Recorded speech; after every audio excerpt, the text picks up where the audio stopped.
Kwa majina naitwa Pendo Paulo, ni mkaaji wa kijiji cha Mgabanya, wilaya Meatu, mkoa wa Simiyu. Ndugu wa Tanzania, ilikuwa tarehe 6 mwezi wa 3 2025, muda wa saa 12 jioni. Nilipigiwa simu kwa namba 07 52 35 23 51. Na huyo mtu alijitambulisha kwa majina anaitwa Msambuga. Mazungumzo ilikuwa ni kama ifuatavyo. Aliniuliza, bila shaka naongea na Pendo Paulo. Nikamwambia ndo mimi. Akaniuliza, JKT umekaa miaka mingapi? Nikamwambia nimekaa miaka 2. Akaniuliza, unajua kutumia silaha? Nikamuuliza kuna shida gani? Akasema nijibu wala usiogope. Nataka nikupe kazi. Mimi nitakulipa pesa yoyote utakayotaka.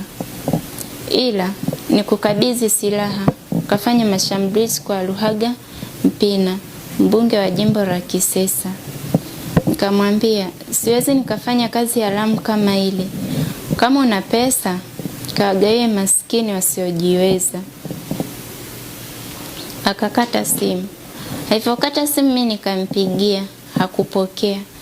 Nilikaa na hilo jambo ndani ya siku 4 bila kumwambia mtu yeyote. Tarehe 11 mwezi wa 3 2025, mida ya saa 5 asubuhi, nilipoti hilo jambo kituo cha polisi Meatu na nilipokelewa na Afande Shafii.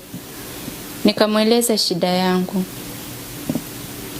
Baada ya kuripoti kituo cha polisi, niliambiwa nitapigiwa simu siku ya Jumatano.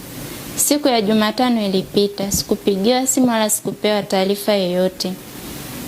Tarehe 13 mwezi wa 3, nikamtafuta Afande Shafii, nikamuuliza kinachoendelea. Majibu alionipa ni kwamba nisubiri nitapigiwa simu. Sikukata tamaa. Nikampigia simu mkuu wa kituo cha polisi wilaya Meatu. Tarehe 13 mwezi wa 3. Yeye akasema nisubiri nitapigiwa simu. Toka nitoe taarifa kituo cha polisi Meatu. Leo ni siku ya 4, sijapewa taarifa yoyote zaidi ya mimi kufuatilia.